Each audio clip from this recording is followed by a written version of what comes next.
Hello, everyone. Welcome again to another Books Alive interview. And I'm delighted to welcome Sarah, who's one of our Books Alive volunteers. My name's Carolyn Barber, and I think this is all part of our Books Alive week, where we've been talking to different people about their life experiences. So, Sarah, welcome. Hello. Thank you for inviting me. I'm really pleased to be part of this today. Good. Thank you. Yes. So, can I just ask you to start with, could you tell me about why you've chosen this particular book title? Yes, because so I've chosen the book title Dyslexia, and that's because I feel like it's a really important area to acknowledge the stigma and how detrimental that stigma can be to helping people achieve. And I think when it comes to any kind of learning difference, it's I think schools and stuff are better now, but certainly historically and in my time, which wasn't that long ago, I want to add, there was really limited understanding. It was a fairly new thing at school when I was growing up, and there's a lot of stigma even within teachers, and even now is experienced, and so I just really felt like it was important to talk about. Okay. Could you maybe just say, what is dyslexia? What Yeah. does it mean? So dyslexia is a learning difference. So that means that we interpret language different sometimes. So tend to learn what words look like rather than the letters that are part of it. So one of the difficulties with dyslexia is you might look at a word and interpret it wrong, and that's because we're seeing patterns all the time. So for instance, like different font, if there's a fancy font, it's really hard to read, and that's because it doesn't look like the word. Mm-hmm. And when so sort of later in life, as I was starting my academic journey and trying to manage my dyslexia through that, I did a lot of reading about dyslexia, and some of the reading that I did talked about some projects that were done. I can't remember the country. Might have been Germany or somewhere within Europe, but not England, where they help children with dyslexia by creating the letters of the alphabet in clay. Mm-hmm. So by creating the A letter in clay, that child could then learn language, and the ability to them to learn language through the shapes. Mm. Was and it was really interesting. That really helped me to understand why certain fonts are just unreadable, and why sometimes I will see a word but I'll see a different word, and it's not until I really look that I notice, oh, actually the L is in a different place and I'm saying it here. So dyslexia has a very broad spectrum to it. For some people, it's not just about reading, it's about speaking as well.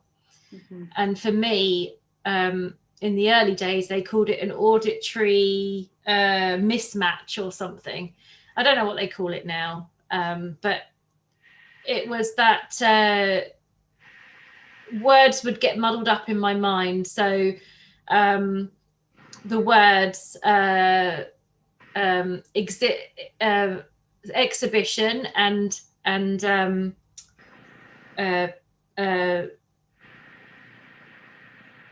I can't even remember it now. There's different words get muddled up. Access and excess, for instance. Okay. Yeah. So I had to learn that the A means enter, like coming into something, I'm accepting it. And E meant exit. It meant I was leaving. Okay, all right. And that was something that I had to actually to actually think about and remember and learn it as a rule, so that I could make sense of the two words and the difference. Okay, so it's almost like you needed to associate the letters or words with an image. Yes. So it's a different way of the brain kind of processing information, I guess. Exactly. Yeah. And there's advantages to being dyslexic in some ways, because we're very good at seeing patterns. Right. Very good at looking at things from all different angles. And in one of these books that I read, it talked about how a dyslexic child won't just see a rabbit. They will see the rabbit at every angle. Right. And they assess it at every angle. Okay. Yeah. Whereas the person without dyslexia thinks much more linear. Yes. We'll think in more structured, line by line approach, rather than all over kind of angles. Yeah. Okay. Yeah, it's interesting. So, what would you say are the most difficult experiences that you've been through having dyslexia?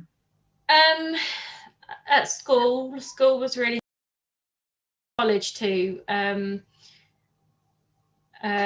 mainly because it wasn't so understood then, so I'm hoping things are much easier for kids now.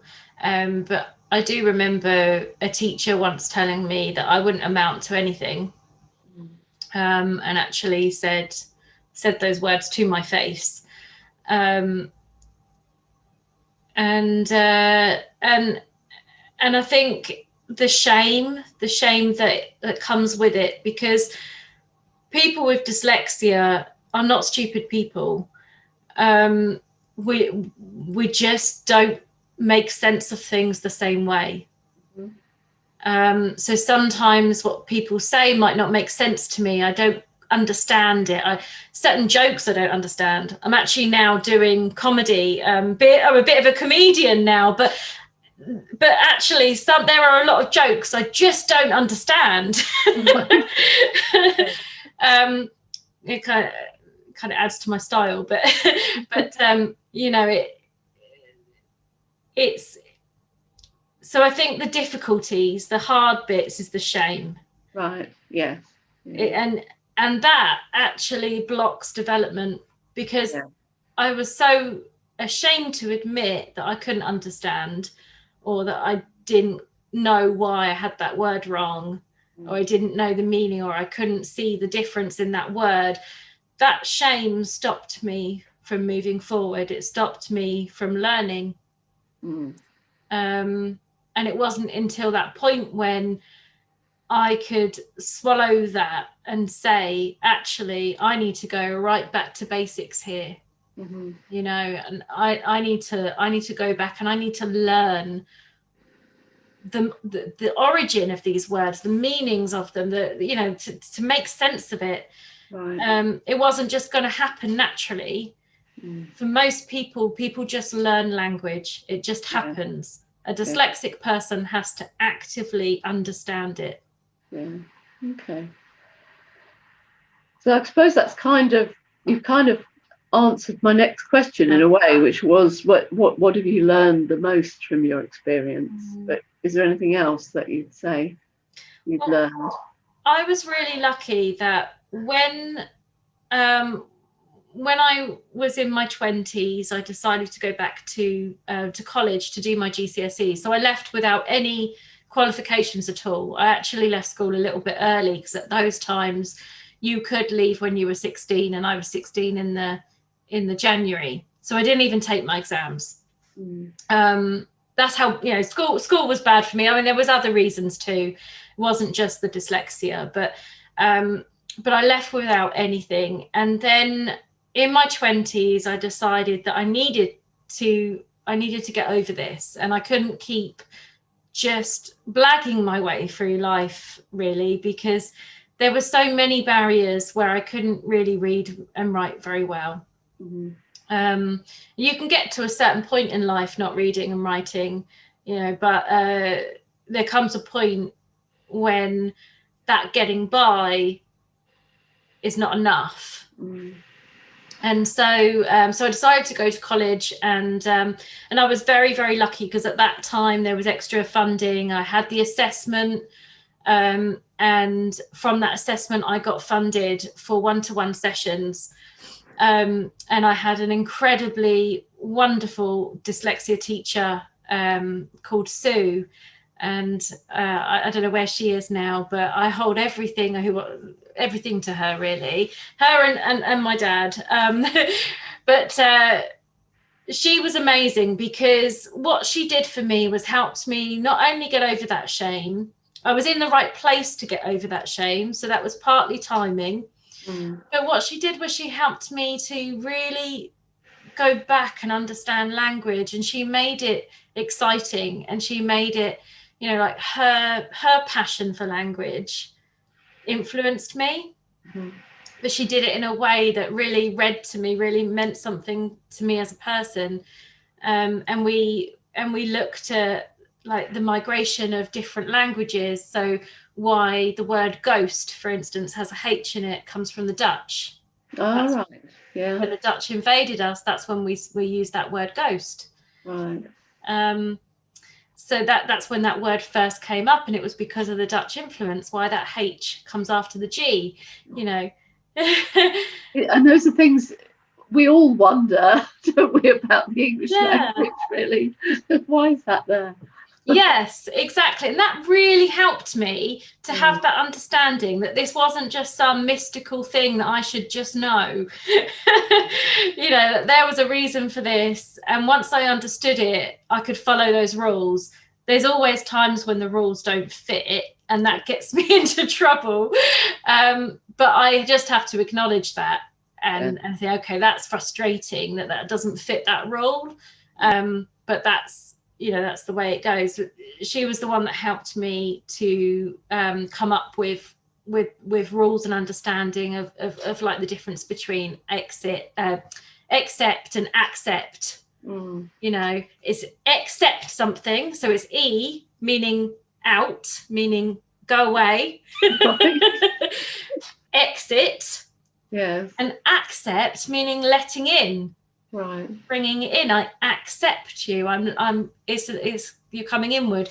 And that made a huge difference to me, just that definition of those two words. And then that rule still applies throughout other parts of language as well. You'll notice people watching this might go away and start noting this now, that when you get that ACK, when you got the ACC, it's letting in. Right. That's the rule, and the EX is moving away. It actually is shown in a few different places in language. So learning rules and understanding how we got to where we are with language really, really helped. Right. Yeah. Okay. So you've mentioned about an amazing teacher. What do you think? So just thinking about who and what helped you through this. I mean, what do you think? Because dyslexia is incredibly common, isn't it? Yeah. And I think a lot of people do feel this sort of shame and maybe try and hide it. And what do you think people could do to counter that? To encourage children, particularly perhaps, that are struggling with it. Yeah, I think to note that there are benefits of dyslexia, that it's an attribute that comes with struggle, but it also comes with benefits. Because it's a creative mind. It's a pretty good problem-solving mind. And seeing patterns in things that other people perhaps don't see, but it comes with problems. It comes with this. Sometimes things don't quite make sense, or I think when it comes to working through the shame as a community, what would be great is to acknowledge that this is just a difference, and that there's good things about that difference as well as bad. Okay. Yeah, I mean, that's a terrific theme, I think, through the whole Books Alive. There's something about acceptance of difference, isn't there? And, you know, not kind of trying to fit people into boxes quite as much as we try and do, and seeing, you know, different positives. You know, we all struggle with different things, don't we? But, you know, some things are kind of culturally and socially more acceptable than others, I suppose. Yeah.